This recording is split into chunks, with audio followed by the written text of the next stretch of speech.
Hello everyone, welcome to W scoop tech. Myself Deep और हम लोग पढ़ रहे हैं सी प्रोग्रामिंग। फ्रेंड्स, आज के इस वीडियो में हम लोग बात करेंगे स्टोरेज क्लासेस को लेकर। तो प्रीवियस वीडियो हमने क्या देखा था? वहां देखा था कि वेरिएबल की क्या क्या प्रॉपर्टीज पॉसिबल होती है, और उन प्रॉपर्टीज के अंदर हमने पढ़ा था कि स्टोरेज क्लासेस जो होती है वो बताती है वेरिएबल की लाइफ टाइम को, कि मतलब वेरिएबल कब तक हमारे प्रोग्राम में अवेलेबल रहेगा। ठीक है। एक हमने बात की थी लिंकेज की, है ना, जिसको हम लोग ये कह सकते हैं स्कोपिंग। वहां हमने बात की थी कि वेरिएबल कहां तक एक्सेसिबल है। तो दोस्तों, आज के इस वीडियो हम लोग बात करेंगे कि हमारे पास में स्टोरेज क्लासेस क्या है, और नेक्स्ट वीडियो हम लोग देखेंगे कि लिंकेज की क्या क्या हम लोग कर सकते हैं, या क्या क्या इश्यूज आ सकते हैं, या क्या क्या लिंकेज हो सकते हैं हमारे पास में। तो आज के इस वीडियो में हम लोग फोकस करने वाले हैं स्टोरेज क्लासेस के ऊपर। तो ये स्टोरेज क्लासेस क्या होती है, कितने टाइप की होती है, और जितने हमारे पास में टाइप्स होते हैं स्टोरेज क्लासेस के, इनको कब यूज कर रहे हैं, उनको यूज करने के बाद में प्रोग्राम में क्या बिहेवियर रहेगा, ये सब कुछ हम लोग इस वीडियो में देखने वाले हैं। तो चलिए शुरुआत करते हैं इस वीडियो की स्टोरेज क्लासेस को लेकर। तो दोस्तों, स्टोरेज क्लासेस जो होती है ये हमारे पास में ये बताती है कि हमारा जो वेरिएबल है वो कब तक अवेलेबल है। एक चीज और याद रखिए दोस्तों, स्टोरेज क्लासेस फंक्शन के साथ भी काम आती है। तो ये फंक्शन के साथ में क्या बिहेव करती है, ये हम लोग फंक्शन वाला जो टॉपिक करेंगे उसमें हम लोग ये क्लियर करेंगे। तो अभी हम लोग देखते हैं कि स्टोरेज क्लासेस एंड वेरिएबल, मतलब वेरिएबल के साथ जब स्टोरेज क्लास आती है तो उनका क्या बिहेवियर रहता है वो हम लोग बात कर रहे हैं। ठीक है। तो अभी हम लोग लिखते हैं स्टोरेज क्लासेस विथ वेरिएबल। जब वेरिएबल के साथ में स्टोरेज क्लासेस आती है तो उस समय क्या रहता है, और फ्यूचर में हम लोग देखेंगे स्टोरेज क्लासेस विथ फंक्शन। ठीक है। तो अभी हम लोग बात कर लेते हैं कि स्टोरेज क्लासेस जो है वो वेरिएबल के साथ कैसे बिहेव करती है। ठीक है। अब मैं आपको बता देता हूँ स्टोरेज क्लास आपको बताती क्या है। स्टोरेज क्लास आपको बताती है लाइफ टाइम। ठीक है। तो मैं आपको लिख देता हूँ कि स्टोरेज जो क्लासेस है दोस्तों, स्टोरेज क्लासेस ये आपका बताती है life time of variable. Variable कब तक रहेगा प्रोग्राम में ये बताता है स्टोरेज क्लास। साथ ही साथ स्टोरेज क्लास ये भी बताता है कि वेरिएबल का ऑटो इनिशियलाइजेशन क्या होगा। मतलब अगर आपने वेरिएबल बनाया है उसके साथ कोई स्टोरेज क्लास लगाई है, और अगर आपने उसमें कोई भी वैल्यू इनिशियलाइज नहीं करी है, मतलब आपने कोई भी वैल्यू नहीं डाली है, तो उसको हम लोग कहेंगे ऑटो इनिशियलाइज। है ना। इसका मतलब होता है कि उसकी वैल्यू क्या हो जाएगी बाय डिफॉल्ट, उस वेरिएबल की वैल्यू क्या हो जाएगी वो हम लोग यहाँ पे बात करेंगे। साथ ही साथ हम लोग यहाँ पे थोड़ा सा और देखेंगे लिंकेज को देखकर। लिंकेज भी इसी से जुड़ा रहता है। ठीक है। तो लिंकेज की हम लोग बात करेंगे, आप इसको स्कोपिंग भी कह सकते हो। ये बताता है एक्सेसिबिलिटी ऑफ वेरिएबल। वेरिएबल को कहां तक एक्सेस किया जा सकता है, ये हमें स्कोपिंग या लिंकेज हमें समझाता है। तो हम इसकी भी हम बात करेंगे और इसका भी इंपैक्ट पड़ता है। तो वेरिएबल की जो सबसे खास प्रॉपर्टी होती है ये होती है स्टोरेज क्लास को लेकर। और स्टोरेज क्लास के अंदर ऑटो इनिशियलाइज मतलब बाय डिफॉल्ट वैल्यू क्या रहेगी। ठीक है। ये हम लोग चर्चा करेंगे, उसका लिंकेज की चर्चा करेंगे, और उस पर हम लोग प्रोग्राम बना के देखेंगे कि उन पे आउटपुट पे क्या इफेक्ट आता है। आई होप आपको यहाँ तक तो क्लियर हो गया होगा।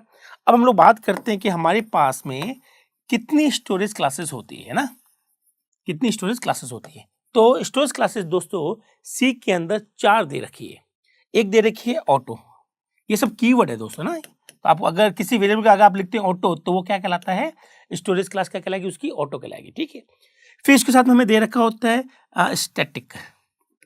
ये भी एक स्मॉल में लिखा हुआ है ना, ये भी एक कीवर्ड है।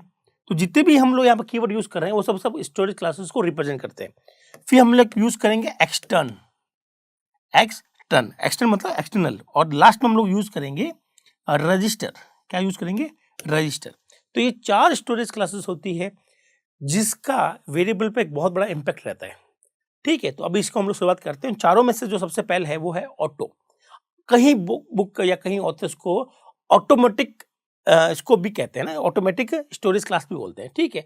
ऑटो बोल सकते हो आप, उसको पूरा ऑटोमेटिक भी कह सकते हो, इससे कोई बड़ा इशू नहीं है। तो इसकी जो फुल फॉर्म होती है आप उसकी ऑटोमेटिक ही होती है। तो काफी ऑथर इसको ऑटोमेटिक ही बोलते हैं, लेकिन जब इसका कीवर्ड यूज करते हैं दोस्तों तो हमें क्या लिखना पड़ेगा, ऑटो। ठीक है। उसको कहते भले ही ऑटोमेटिक है, लेकिन इसको लिखते कैसे हैं, ऑटो से। उसी तरह से ये जो एक्सटर्न दिख रहा है इसका मतलब होता है एक्सटर्नल। क्या होता है, एक्सटर्नल होता है। तो इनके नाम में लिख देता हूँ, एक्सटर्न का मतलब होता है एक्सटर्नल। लेकिन जब आप प्रोग्राम में यूज करेंगे दोस्तों तब आपको एक्सटर्न ही लिखना पड़ेगा। आप एक्सटर्नल पूरा नहीं लिखेंगे, आप सिर्फ लिखेंगे एक्सटर्न। ठीक है। अब देखते हैं कि इनमें क्या इफेक्ट आता है और किस तरह से प्रोग्राम बनता है। ठीक है। चलिए अब मैं बताता हूं कि what is auto storage class. हम लोग बात कर लेते हैं। मैं यहाँ पर इसका डिस्क्रिप्शन लिखता रहूंगा, ऑटो स्टोरेज या ऑटोमेटिक स्टोरेज लिख देता हूं आपके लिए, ऑटोमेटिक स्टोरेज क्लास। और ये हम लोग कैसे बनाते हैं ऑटोमेटिक स्टोरेज क्लास? ये हम लोग बनाते हैं ऑटो कीवर्ड से। चलो मैं यहाँ लिख देता हूँ, number 1, auto keyword is use to make a variable auto class. ठीक है, अगर आपको कोई भी वेरिएबल ऑटोमेटिक क्लास में डालना है तो आप उसके लिए ऑटो लिखेंगे। कैसे लिखेंगे? सपोज करें दोस्तों आपने एक प्रोग्राम बनाया है, ठीक है, तो हमने यहाँ पे लिखा है हैश इंक्लूड। आप लोग ये जानते होंगे कि हमने हैश इंक्लूड क्यों लिखा है। std.h ये हमारी हेडर फाइल हो गई। यहाँ मैंने लिखा है इंटीजर मेन। ठीक है, ये हमारे प्रोग्राम का बेसिक आर्किटेक्चर है। और लास्ट में लिखा हुआ है रिटर्न 0। ठीक है, तो ये हमारे प्रोग्राम का बेसिक आर्किटेक्चर है। अब हम लोग बात करते हैं कि ऑटो कीवर्ड जो है या फिर जो ऑटोमेटिक क्लास है हमारी, वो वेरिएबल के साथ कैसे वर्क करती है। ठीक है, तो दोस्तों आप जितने भी वेरिएबल क्रिएट करते हो, चाहे वो लोकल वेरिएबल हो, चाहे वो ग्लोबल वेरिएबल हो, चाहे वो इंटीजर वेरिएबल हो, चाहे फ्लोट हो, कैरेक्टर हो, जितने भी वेरिएबल है दोस्तों, उनके पास में एक स्टोरेज क्लास जरूर होती है। चाहे आप उसमें मेंशन करें या चाहे आप उसको छोड़ दें, तो उसमें आपके पास में स्टोरेज क्लास जरूर होगी जो कि बताएगा उसका लाइफ टाइम। भाई देखो, वेरिएबल हम लोग बनाते हैं दोस्तों प्रोग्राम में, कैसे बनाते थे आज तक मैंने आपको इतना ही बताया कि वेरिएबल ऐसे बनाते हैं, इंटीजर ए, और उसके अंदर वैल्यू अगर डालनी है हमें इनिशियल लेवल पर, तो हम लोग ऐसा लिखते हैं। ठीक है, तो ये हमारा हो गया वेरिएबल। अब आज तक हमने ऐसे लिखा, तो हमने आज तक कभी भी स्टोरेज क्लास की बात नहीं करी थी। ठीक है, तो आज हम लोग देख लेते हैं क्या होता है। तो जब दोस्तों आप कोई वेरिएबल बनाते हैं और आपने कोई भी स्टोरेज क्लास नहीं लिखी, और ये जो वेरिएबल है ये आपका लोकल वेरिएबल है। लोकल वेरिएबल वो होते हैं जो किसी फंक्शन में आते हैं। ठीक है, तो ये आपका लोकल वेरिएबल है। यहाँ मैं आपके लिए एक ग्लोबल वेरिएबल बना देता हूँ, इंटीजर b = 6। तो ये वेरिएबल कहलाता है ग्लोबल वेरिएबल। तो मैं यहाँ पर लिख देता हूँ, ये क्या है? ये एक ग्लोबल वेरिएबल है। ठीक है, ग्लोबल वेरिएबल। ठीक है, ये कैसा वेरिएबल है? ये हम लोग कहेंगे इसको लोकल वेरिएबल, लोकल वेरिएबल। ठीक है, तो चाहे वेरिएबल लोकल हो, चाहे वो वेरिएबल ग्लोबल हो, इससे कोई फर्क नहीं पड़ता, लेकिन उसके साथ में स्टोरेज क्लास जरूर आएगी। ठीक है, स्टोरेज क्लास आना बहुत ही जरूरी होता है किसी भी वेरिएबल के साथ में, नहीं तो फिर वो काम करने में इश्यूज क्रिएट करते हैं। तो अगर आपने स्टोरेज क्लास नहीं लिखी है, तो मैं पहले बात करूंगा लोकल की। ठीक है, तो अभी ग्लोबल को हटा देते हैं। अब इसके साथ में अगर आपने कुछ नहीं लिखा, तो हमारे पास जो लोकल वेरिएबल है, अगर हमने यहाँ पर कोई भी स्टोरेज क्लास स्पेसिफाई नहीं करी है, तो इसकी स्टोरेज क्लास हो जाएगी ऑटो। क्या हो जाएगी? ऑटो हो जाएगी। मतलब आपने अगर कुछ नहीं लिखा, तो हमारा कंपाइलर उसको इस तरह से लिख देगा, ऑटो। अब ये आपका बन गया ऑटोमेटिक वेरिएबल, या एक ऐसा वेरिएबल जो कि स्टोरेज क्लास जिसकी है ऑटोमेटिक। तो ऐसा कोई भी वेरिएबल जिसकी स्टोरेज क्लास जो होती है वो ऑटोमेटिक स्टोरेज क्लास होती है, या ऐसा कोई भी वेरिएबल जिसके आगे ऑटो लिखा हुआ है, उसको हम लोग ऑटोमेटिक वेरिएबल भी कहते हैं। तो ये आप कह सकते हो कि एज जो है एक ऑटोमेटिक वेरिएबल है, क्योंकि इसकी स्टोरेज क्लास ऑटो है। ठीक है, तो आपने ऑटो नहीं लिखा है दोस्तों, फिर भी हमारा कंपाइलर जो है इस वेरिएबल के आगे ऑटो लिख देगा, क्योंकि वो लोकल वेरिएबल है। मतलब ऑटो जो है वो किसी भी लोकल वेरिएबल का क्या होता है? डिफॉल्ट होता है। और ऑटो को हम लोग ग्लोबल वेरिएबल के साथ में यूज नहीं ले सकते हैं। ठीक है, हाँ, बाकी वाले हम लोग स्पेसिफायर जो है हमारे पास में जो स्टोरेज क्लासेस के होते हैं, लाइक स्टैटिक, एक्सटर्न, ये हम लोग ले सकते हैं ग्लोबल के साथ में। तो मैंने आपको अभी बताया कि कुछ ऐसे हमारे पास में स्टोरेज क्लासेस होती है जिनको हम लोग लोकल ग्लोबल दोनों के साथ अप्लाई कर सकते हैं, और कुछ ऐसी स्टोरेज क्लासेस भी है जो सिर्फ लोकल के साथ में काम करती है और ग्लोबल के साथ में काम नहीं करती ना, और कुछ है जो ग्लोबल के साथ काम करती है, लोकल के साथ काम नहीं करती। तो दोस्तों हम लोग बात कर रहे हैं पहली स्टोरेज क्लास, जिसको हमने नाम दिया था ऑटोमेटिक स्टोरेज, और जिसके लिए हम लोग ऑटो एक कीवर्ड लिखते हैं उसको बनाने के लिए। और अगर आपने ऑटो लिख दिया है तो आपका वेरिएबल भी ऑटोमेटिक है। अगर आपने नहीं लिखा तो बाय डिफॉल्ट आपका यहाँ पर क्या होने वाला है? कंपाइलर जो है उसको ऑटो कर देगा। अब ऑटो की खास बात क्या होती है? पहला, ऑटो हमेशा, मैं यहाँ पे लिख देता हूँ, कलर चेंज कर लेता हूँ, ये हमारा सेकंड पॉइंट है। ओनली, या it can be used with local variable only. मतलब अगर हमारा कोई वेरिएबल लोकल है तो उसी के साथ भी हम लोग ऑटो लगा सकते हैं। अगर मेरा कोई वेरिएबल यहाँ लिखा मैंने, जैसे कि मैंने यहाँ लिख दिया इंटीजर b इक्वल टू 6, और अगर मैं इसके आगे ऑटो लगाता हूँ, ठीक है, तो यहाँ आ जाएगी मेरे पास में एरर। क्या आ जाएगी दोस्तों? एरर। इसका मतलब है कि ऑटो को सिर्फ और सिर्फ लोकल वेरिएबल के साथ में यूज किया जा सकता है, ग्लोबल के साथ में यूज नहीं कर सकते हैं। ये ग्लोबल वेरिएबल है दोस्तों, ठीक है। तो ग्लोबल के साथ में हम लोग ऑटो कीवर्ड यूज नहीं कर सकते, या फिर ग्लोबल को किसी भी तरह से हम लोग ग्लोबल के साथ में यूज नहीं कर पाएंगे। अब लोकल के साथ में ऑटो यूज कर सकते हैं, तो आप चाहे तो मैन्युअली लिख दीजिए और चाहे तो आप लोग छोड़ दीजिए। अगर आपने यहाँ से छोड़ दिया है, फिर भी हमारा कंपाइलर इस वेरिएबल को क्या बना देगा? ऑटो से ही बनाएगा।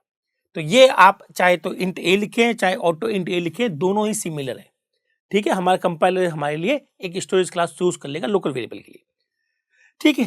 तो अब देखते हैं कि इसके अंदर अब ये अगर हम इसको प्रिंट करते हैं दोस्तों, तो मैंने यहाँ लिखा प्रिंट एफ।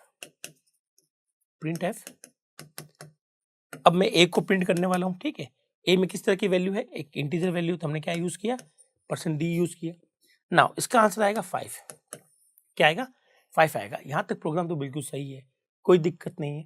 और अगर आपने ये ऑटो हटा भी दिया है तो भी इसका आंसर यही आएगा, ठीक है। इसका मतलब ऑटो आप चाहे लिखें चाहे ना लिखें, हमारा कंपाइलर तो भाई इसके आगे ऑटो लिखने वाला है बाय डिफॉल्ट, ठीक है। यहाँ तक क्लियर हो गया आपको?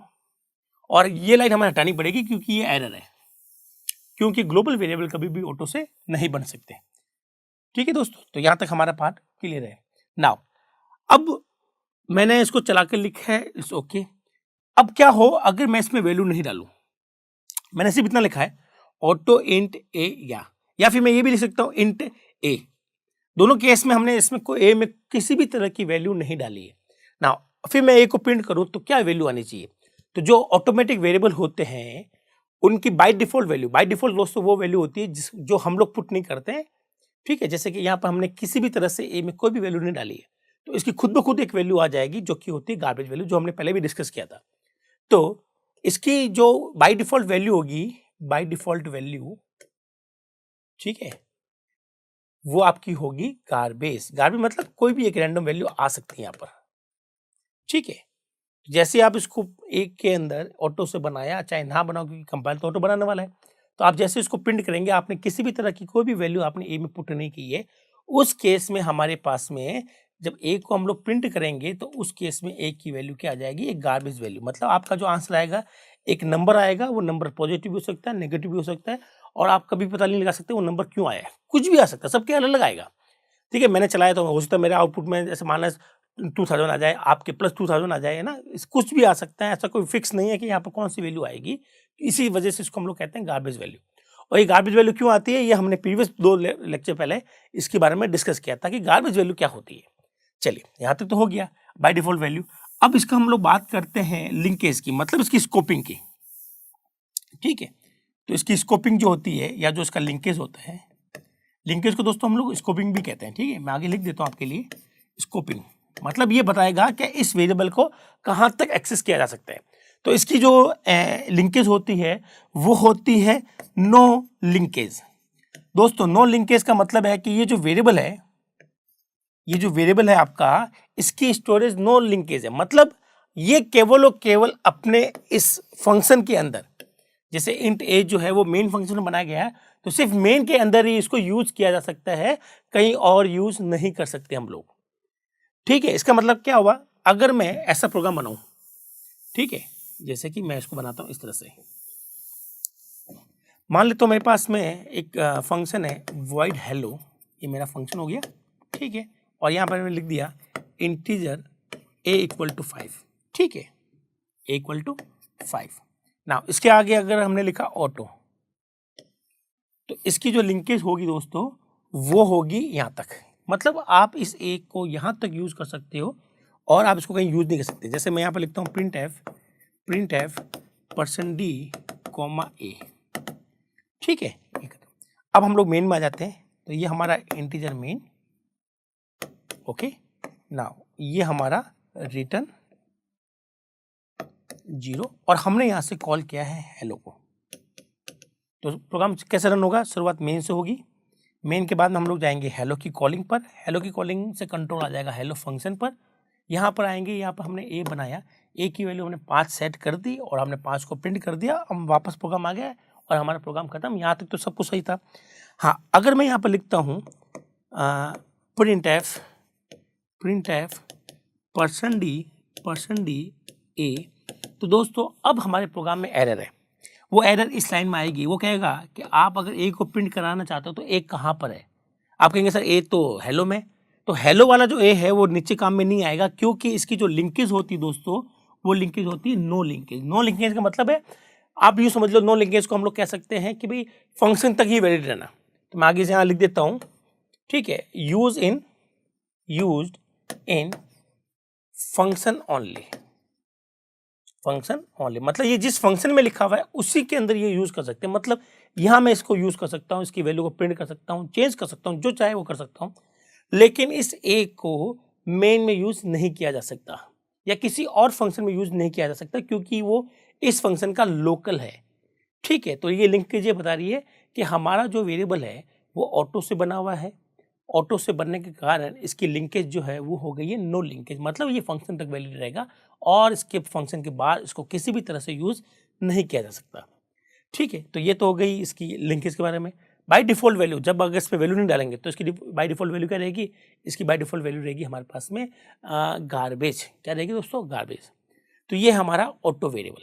अब ये जो ऑटो वेरिएबल हम लोग लिखते हैं दोस्तों, अब इसकी बात कर लेते हैं लाइफ टाइम की, जो सबसे इंपॉर्टेंट है, जो स्टोरेज क्लास बता रही है। ऑटो बताता क्या है? ऑटो, मैं इसको हटा देता हूँ यहाँ से कुछ टाइम के लिए। आई होप आपको ये पूरा क्लियर हुआ होगा। अब जो मेन चीज़ है कि sir storage classes life time बताती है और ऑटो क्या लाइफ टाइम बताता है। ठीक है, तो इसको हम लोग इरेज कर लेते हैं यहाँ से। ठीक है, इसको हम लोग इरेज कर लेते हैं ताकि हमारे पास में लिखने के लिए काफ़ी जगह मिल जाए। अब देखिए दोस्तों, अब आता है नंबर पॉइंट 3, ऑटो वेरिएबल की लाइफ में आपको बताता हूँ। ऑटो जो वेरिएबल होंगे ये फंक्शन की शुरुआत में जहाँ भी ये लिखे हुए हैं वहाँ पर ये क्रिएट हो जाते हैं और उसी फंक्शन की क्लोज ब्रैकेट पर, उस फंक्शन की एंडिंग पर वो लोग फिनिश हो जाते हैं, मतलब उनकी मेमोरी फिनिश हो जाती है, उस वेरिएबल को हटा दिया जाता है। तो इनकी जो लाइफ टाइम है, इनका जो लाइफ टाइम है, ठीक है, वो रहेगा टिल फंक्शन। कहाँ रहेगा? टिल फंक्शन, मतलब ये फंक्शन तक ही रहते हैं और फंक्शन के बाद ये मर जाते हैं। जैसे फंक्शन खत्म होता है ये मर जाते हैं। तो मैं इसका एक एग्जांपल देख कर आपको बता देता हूँ कि ये क्या कहना चाह रहा हूँ मैं। ठीक है, तो मैं ये मान के चलता हूँ आपने हैश इंक्लूड वगैरह लिख लिया होगा। बोर्ड पर जगह कम है इसलिए मैं सीधा अपना प्रोग्राम लिख रहा हूँ, वॉइड हेलो। ठीक है दोस्तों, तो मैंने यहाँ पे लिखा इंटीजर a इक्वल टू 5। ठीक है, फिर मैंने लिख दिया a इक्वल टू a+1 और हमने इसको कर दिया प्रिंट एफ %a। ठीक है दोस्तों, नाउ अब मैं आता हूँ अपने मेन में। तो इंटीजर मेन, ठीक है, ये हमारा मेन आ गया और लास्ट में क्या लिखेंगे, रिटर्न 0, जो कि मेन का आर्किटेक्चर है। अब मैं यहाँ पर मेन में जाकर हेलो को कॉल कर रहा हूँ 3 बार।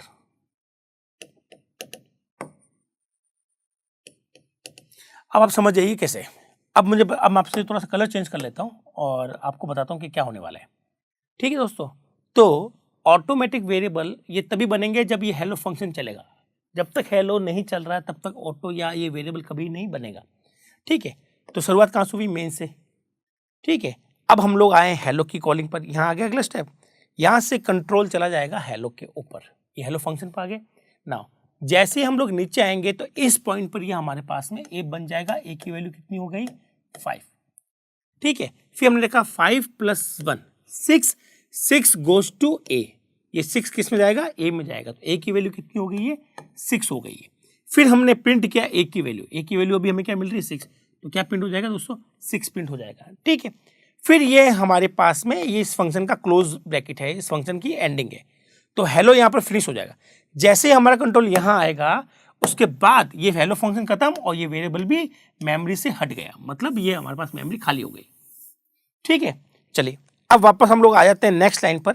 यहाँ पर फिर यहाँ से वापस कॉलिंग किया हेलो, फिर वापस ही जाएगा हेलो के ऊपर, फिर हेलो पे गया, फिर ये वापस उसको दिखाइए। ठीक है, इसके आगे ऑटो लिखा हुआ, अगर आपने नहीं लिखा तो हमारा कंपाइलर लिख देगा, चाहे तो आप भी लिख दें ऑटो। ठीक है, एक ही बात होती है। यहाँ पर कंपाइलर फिर रिक्वेस्ट करेगा कि भाई ए बनाया जाए, ए के अंदर वैल्यू 5 की जाए। ठीक है, फिर यहाँ पर देखेंगे ए की वैल्यू कितनी है, 5। तो 5 + 1 6 गोज टू ए। ए की वैल्यू क्या हो जाएगी 6 हो जाएगी। फिर हम लोग ए की वैल्यू प्रिंट करेंगे दोस्तों, तो ए की अभी लेटेस्ट वैल्यू हमें 6 मिल रही है, 6 प्रिंट हो जाएगा। ठीक है, 5 तो हट गया है। अब ये हमारा स्कोप खत्म, फंक्शन खत्म, तो हमारा वेरिएबल भी हट गया।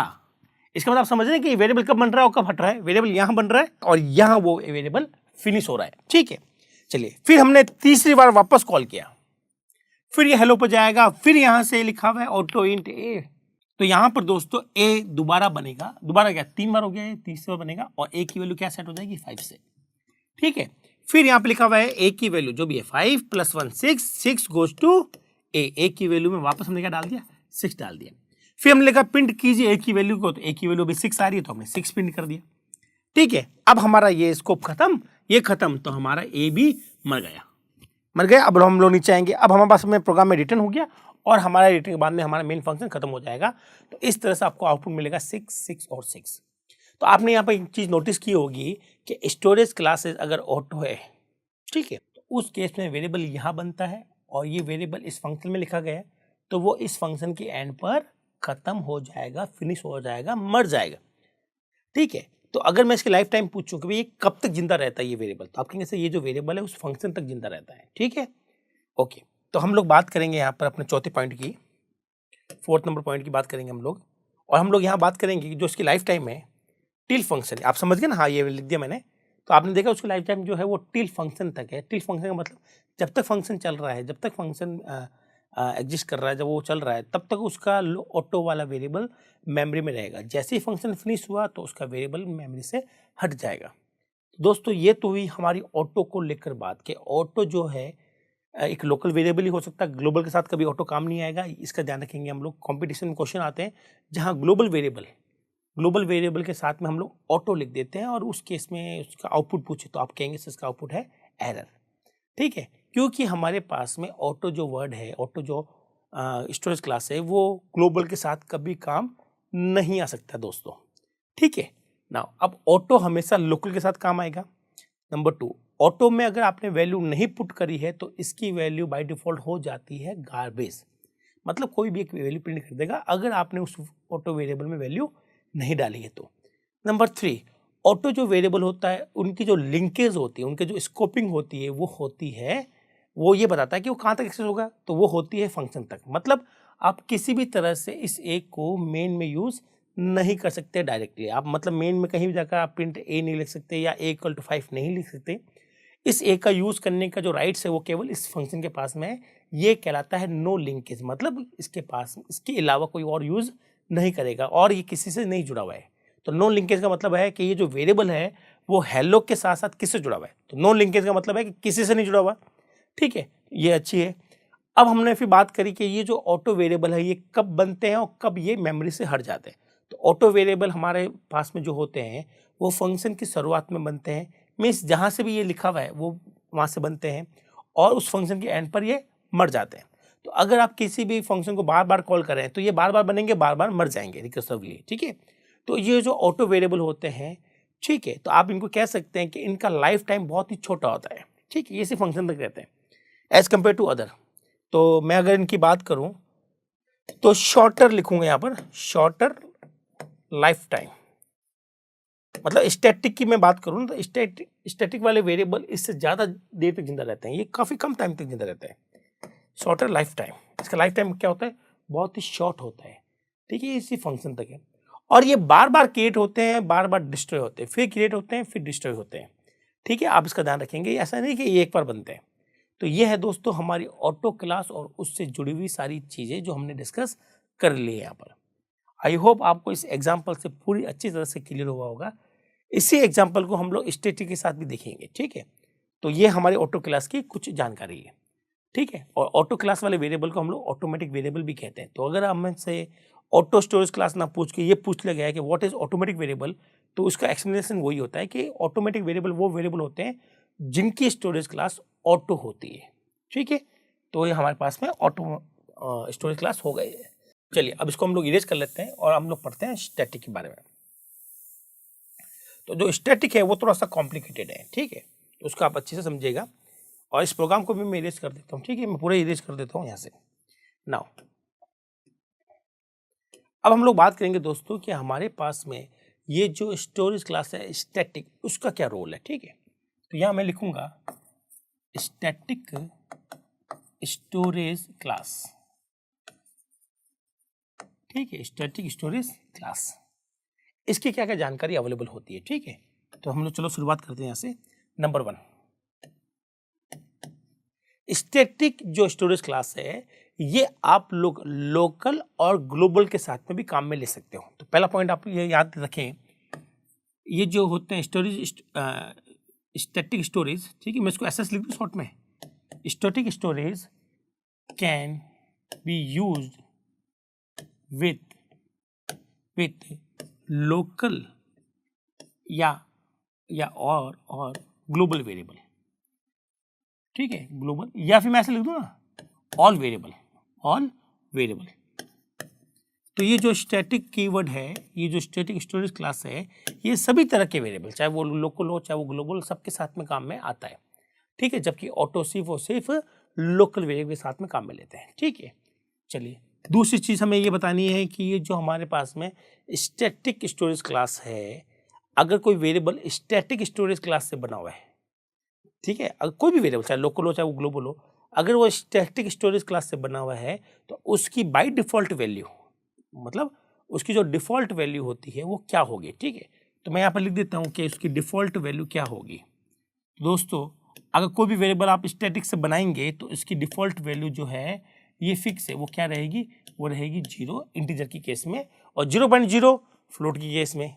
ठीक है, और नल स्ट्रिंग की केस में। तो मतलब जो सबसे कम हो सकता है उस इंटीजर में, वो इंटीजर के लिए 0 है। फ्लोट के लिए अगर मैं बात करूं, फ्लोटिंग पॉइंट नंबर के लिए, तो उसकी अगर स्टोरेज क्लास जो होगी तो उसकी बाय डिफॉल्ट वैल्यू जाएगी 0.0, और अगर आपका सिंगल कैरेक्टर है तो आपका हो जाएगा नल कैरेक्टर। ठीक है, तो ये आपकी डिफॉल्ट वैल्यू होती है अगर आप कोई भी वेरिएबल को जनरेट करते हैं या किसी भी वेरिएबल के आगे स्टोरेज क्लास लिखते हैं। ठीक है, अब हम लोग बात कर लेते हैं दोस्तों कि ये हमारे पास जो स्टैटिक स्टोरेज क्लास है, ठीक है, तो उसकी लिंकेज क्या होती है। ठीक है, उसकी लिंकेज के लिए मैं आपको एक एग्जांपल देता हूँ, उससे आपको बेटर समझ में आएगा।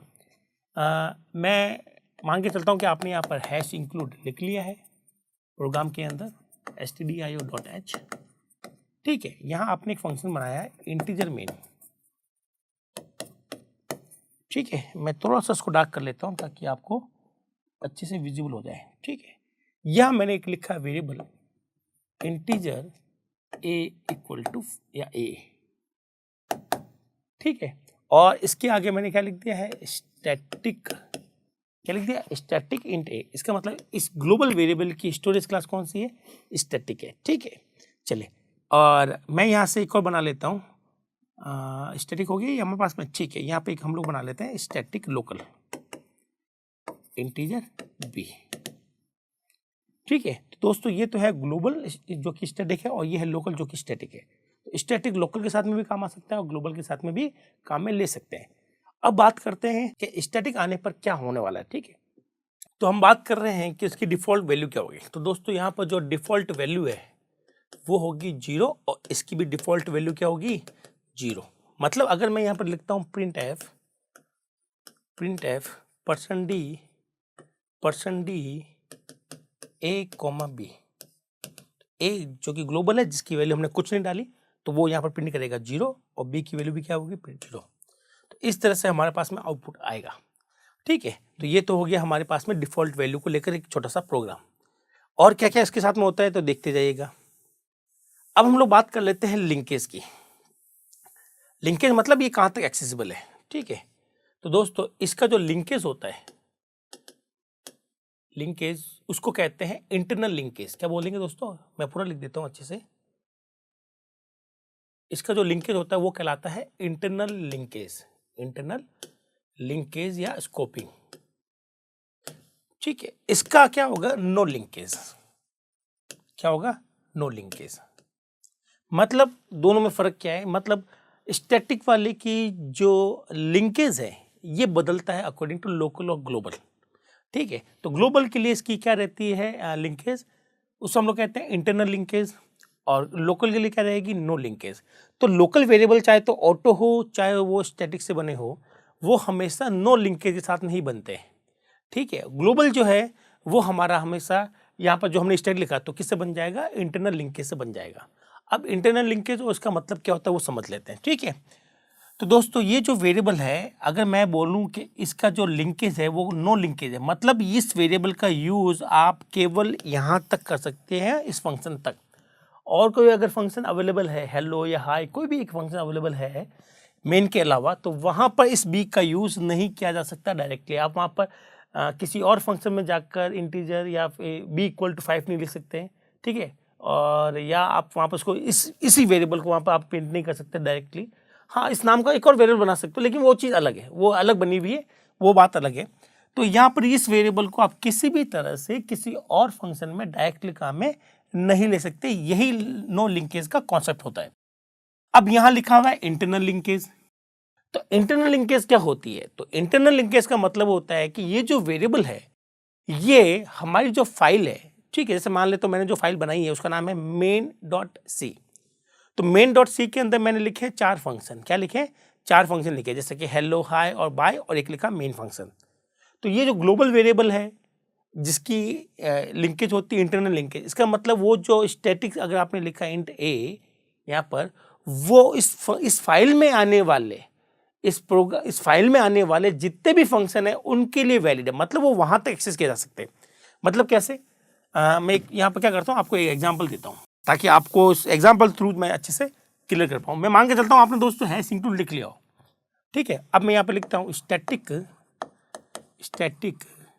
इंटीजर ए इक्वल टू, और मैंने इसकी वैल्यू कर दी है 5, ठीक है। फिर मैंने लिया वॉइड हेलो, एक फंक्शन मेरा ये रहा, ठीक है, और एक फंक्शन मेरा ये रहा इंटीजर मेन, ठीक है दोस्तों, ये रहा इंटीजर मेन, और लास्ट में क्या लिखेंगे, रिटर्न 0,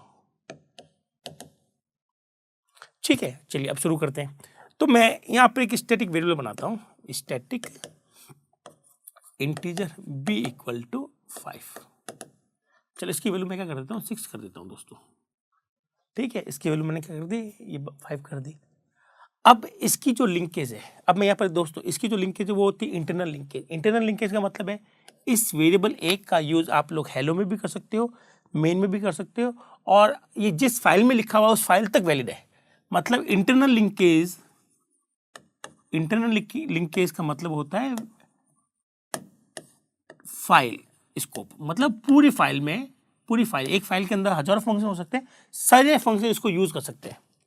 और मैं कहता हूं कि ये जो बी है इसकी लिंकेज है नो लिंकेज। इसका मतलब है इस बी का डायरेक्टली यूज हम हेलो में तो कर सकते हैं लेकिन मेन में नहीं कर सकते। कैसे? तो दोस्तों मैं यहाँ लिखता हूँ print F %d a, b।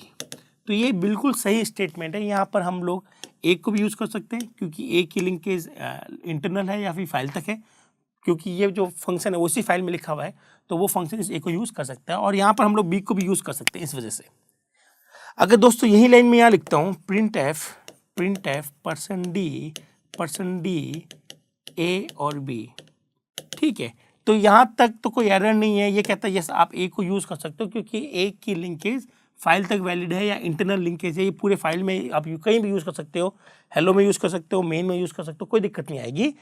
लेकिन ये जो बी है, बी जो है इसकी जो लिंकेज है दोस्तों, वो जो लिंकेज है बी की वो है नो लिंकेज। मतलब बी का यूज़ केवल आप इस फंक्शन में कर सकते हो, यहाँ पर आप बी का यूज़ नहीं कर सकते हो, तो इसकी वजह से एरर आ जाएगी। तो ये पूरी लाइन एरर आ जाएगी इसमें, ठीक है। तो आपको पता होना चाहिए कि नो लिंकेज का मतलब है कि आप इस वेरिएबल को इस फंक्शन के अलावा कहीं डायरेक्टली काम में नहीं ले सकते। तो एक ये लोकल जैसे ही हो गया है ना, ये लोकल है तो ये अभी भी नो लिंकेज के साथ में ही है, लेकिन स्टैटिक भी है। आप कहेंगे सर क्या फ़र्क है अगर ये ऑटो या स्टैटिक लिखो दो, क्योंकि दोनों केस में इसकी लिंकेज क्या होती है, लोकल की हमेशा होती है नो लिंकेज। तो क्या फ़र्क पड़ता है स्टैटिक और ऑटो लिखने से? मतलब मैं आपसे ये कह रहा हूँ कि मान लीजिए हमारे पास में वेरिएबल बनाया इंट ए, ठीक है, तो मैं इसको इरेज कर देता हूँ यहाँ से। तो दोस्तों मान लीजिए वॉइड हेलो, मैंने इससे एक बनाया इंट ए इक्वल टू 5, इसको मैं हटा देता हूँ, ठीक है। अब हम उसकी बात कर रहे हैं कि ये बना हुआ है ऑटो से, क्योंकि आपने ऑटो नहीं लिखा लेकिन हमारा कंपाइलर इसके आगे ऑटो लिख देगा।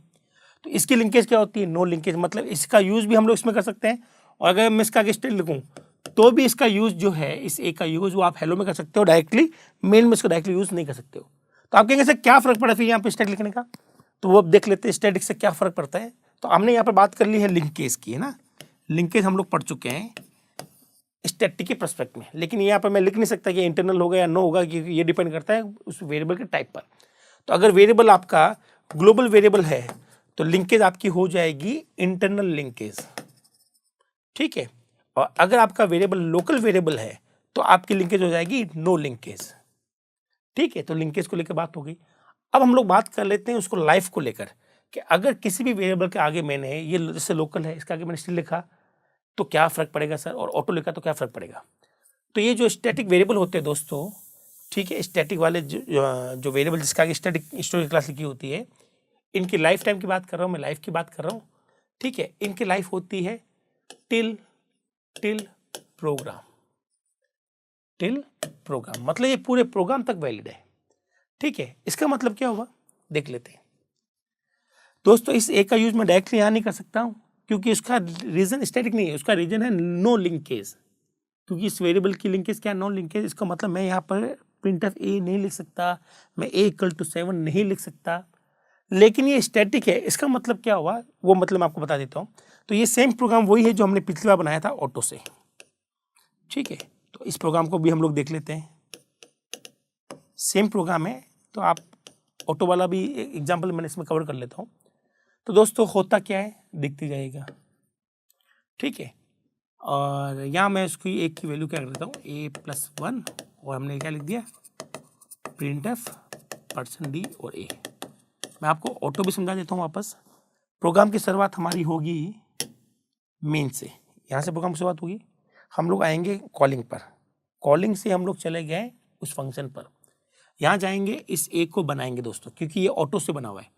ए बना, ए की वैल्यू कितनी हुई 5, 5 + 1 6, 6 हमने कहाँ डाल दिया वापस ए में डाल दिया, तो ए की वैल्यू क्या हो जाएगी ओवरराइट हो जाएगी, और क्या आ जाएगी 6, और हमने यहाँ पर क्या प्रिंट कर दिया 6 प्रिंट कर दिया। फिर आपका ये खत्म, फंक्शन खत्म, हेलो फंक्शन खत्म, तो आपका ये वेरिएबल भी हट गया, ठीक है।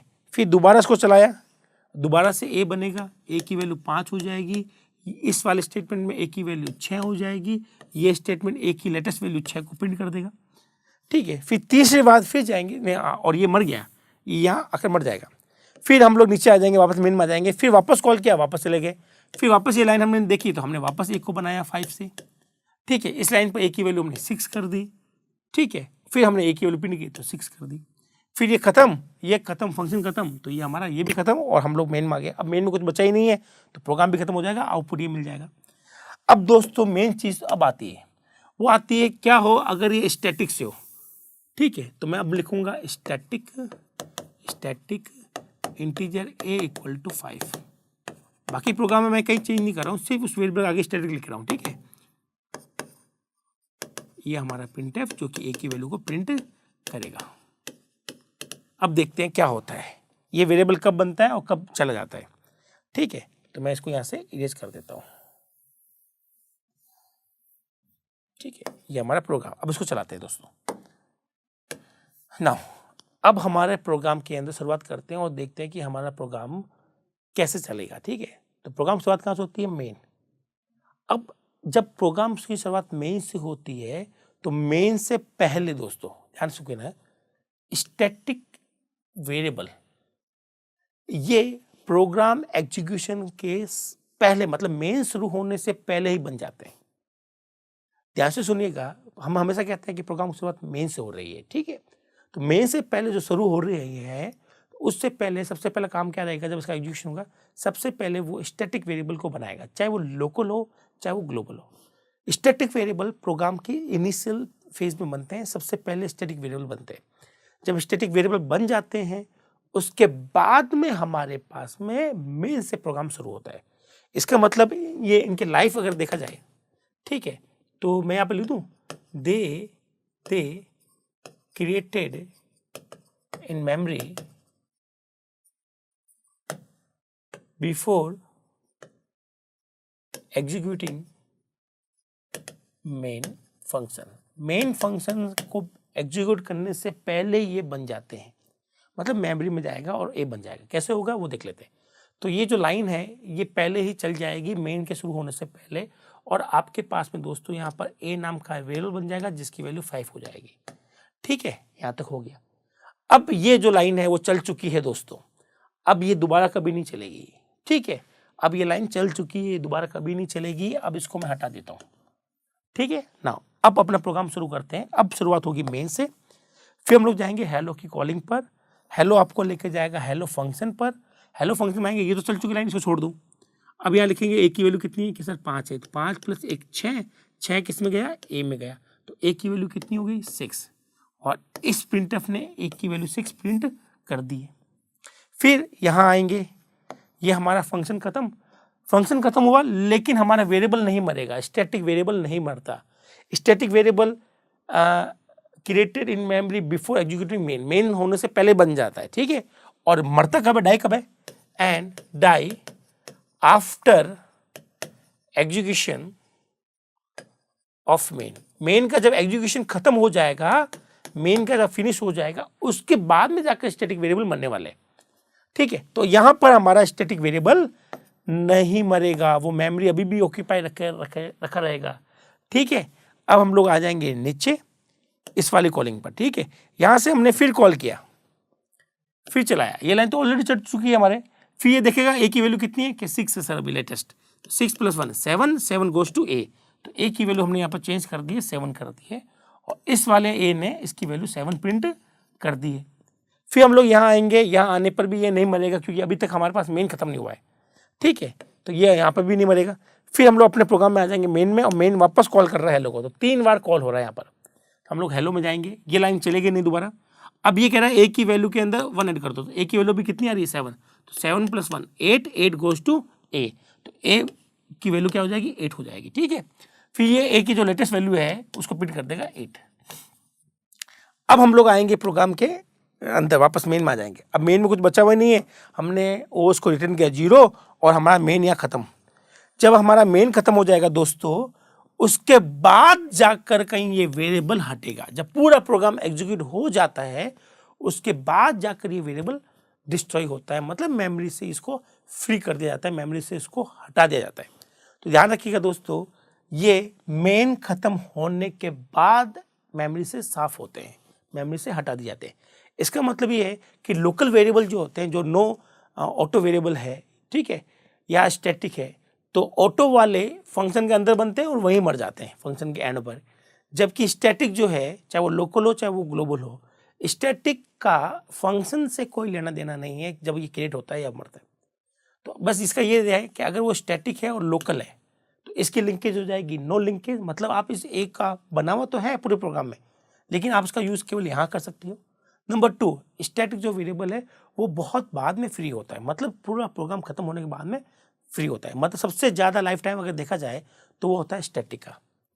ठीक है, तो life time is more life time than auto variable. अगर कोई वेरिएबल ऑटोमेटिक से बना हुआ है, ऑटो कीवर्ड से बना हुआ है, तो उससे ज़्यादा ये जिंदा रहता है मेमोरी में।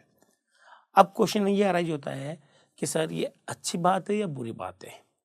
तो आप ध्यान से सुनिएगा दोस्तों, स्टैटिक वेरिएबल बहुत टाइम तक आपकी मेमोरी घेर के रखते हैं, आपकी मेमोरी को बहुत देर तक ऑक्यूपाई करके रखते हैं, चाहे ये यूज़ में आ रहे हो चाहे ये यूज़ में नहीं आ रहे हो। तो दोस्तों ये बिल्कुल अच्छी बात नहीं है। मतलब स्टैटिक वेरिएबल को आप यूज़ ना करें जहाँ तक हो सके। ये बहुत देर तक मेमोरी ऑक्यूपाई करके रखते हैं, ठीक है, और ऐसा करने पर होता क्या है, ऐसा करने पर हमारा प्रोग्राम ज़्यादा मेमोरी खाता है as compare to other program. तो हमारे प्रोग्राम की एफिशिएंसी भी कम हो जाएगी, उसका एग्जीक्यूशन टाइम भी, मतलब एजुकेशन जो टाइम है वो बढ़ जाएगा, या उसकी मेमोरी स्पेस बढ़ जाएगी।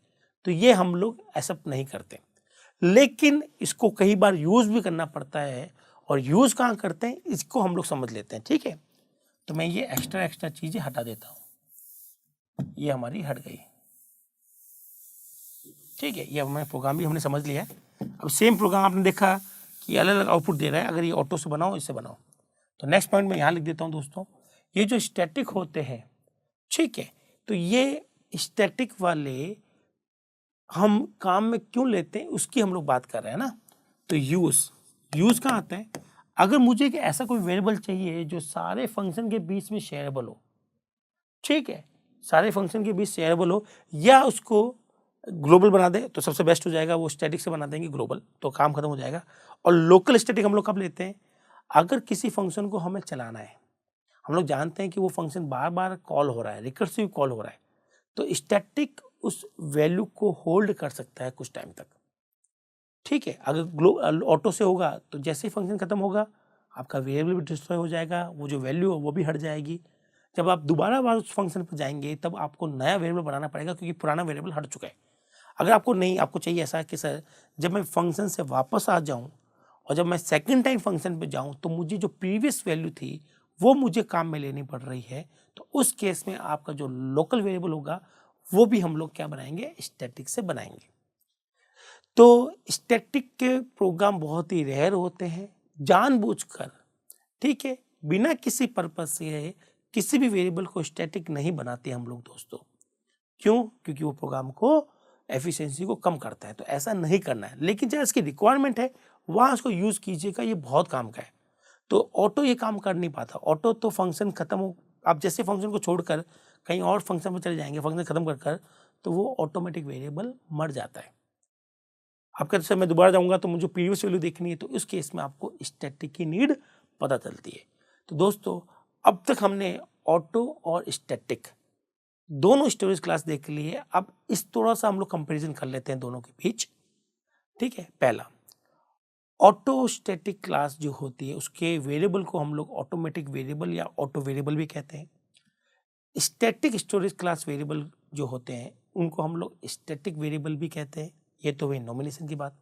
सेकेंड पॉइंट, ऑटो वाले जो वेरिएबल है ऑटोमेटिक वेरिएबल, उनकी लाइफ टाइम, उनका जीवन काल या उनके लिए मेमोरी ऑक्यूपाई करके रखने का जो टाइम है वो एज कम्पेयर टू ग्लोबल कम होता है, या फिर आप कह दीजिए ग्लोबल का ज़्यादा होता है। फिर हमने बात करी है डिफ़ॉल्ट वैल्यू की।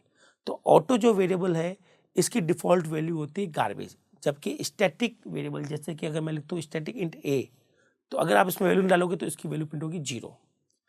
ऑटोमेटिक वेरिएबल या ऑटो जो कीवर्ड है ये केवल लोकल के साथ काम आ सकता है, जबकि स्टैटिक जो है वो लोकल और ग्लोबल या सारे तरह के वेरिएबल के साथ में काम में ले सकते हो। ऑटो की लिंकेज फिक्स होती है, वो होती है नो लिंकेज, मतलब वो फाइल तक ही वैलिड है, मतलब सॉरी फंक्शन तक ही वैलिड है। स्टैटिक की बात करूं तो इसकी लिंकेज बदलती रहती है अकॉर्डिंग टू वेरिएबल का टाइप। अगर स्टैटिक ग्लोबल है तो उसकी जो लिंकेज होगी वो होगी थ्रू आउट द फाइल, उस फाइल में अगर जितने भी फंक्शन है सबके लिए वो वैलिड है। अगर स्टैटिक लोकल के साथ में काम आ रहा है तो जो उसकी जो लिंकेज होगी वो होगी नो लिंकेज, मतलब उस फंक्शन में काम ले सकते हैं, इस फंक्शन के अलावा वो कहीं से नहीं जुड़ा हुआ है, ठीक है। और रही बात यूज की, तो ऑटो वेरिएबल ज़्यादा बेटर माने जाते हैं as compare to static variable, क्योंकि ये कम टाइम तक मेमोरी ऑक्यूपाई करके रखते हैं। तो जहाँ तक हो सके और जहाँ तक होता है हम लोग हमेशा अपने वेरिएबल को ऑटो से बनाते हैं। लेकिन कुछ प्रॉब्लम ऐसी है जिसमें हमें एक फंक्शन पर जाएंगे, वहाँ पर काम करेंगे, वापस आएंगे, फिर दोबारा जाएंगे, जब दोबारा जाते हैं उस समय हमें प्रीवियस वैल्यू नहीं चाहिए तो ऑटो से बना लीजिए, कोई फर्क नहीं पड़ेगा, क्योंकि ऑटो वाला खत्म हो जाएगा, प्रीवियस वैल्यू चली जाएगी। लेकिन आपको अगर प्रॉब्लम ऐसा लग रही है कि जब मैं दोबारा किसी फंक्शन पर जाऊं मुझे प्रीवियस वाले वेरिएबल की वैल्यू चाहिए थी, तो आप इसको स्टैटिक से बना सकते हैं। तो दोस्तों ये तो हुई हमारी ऑटो और स्टैटिक क्लासेस के बारे में जानकारी। अब नेक्स्ट वीडियो में हम लोग बात करने वाले हैं दो और स्टोरेज क्लासेस की, जिसको हम लोग कहते हैं एक्सटर्न और रजिस्टर। तो इनके प्रोग्राम कैसे बनेंगे वो भी हम लोग नेक्स्ट वीडियो में देखेंगे। तो फ्रेंड्स इस वीडियो हम लोग केवल इतनी बात करेंगे, जल्दी ही मिलते हैं नेक्स्ट वीडियो में, तब तक के लिए थैंक यू।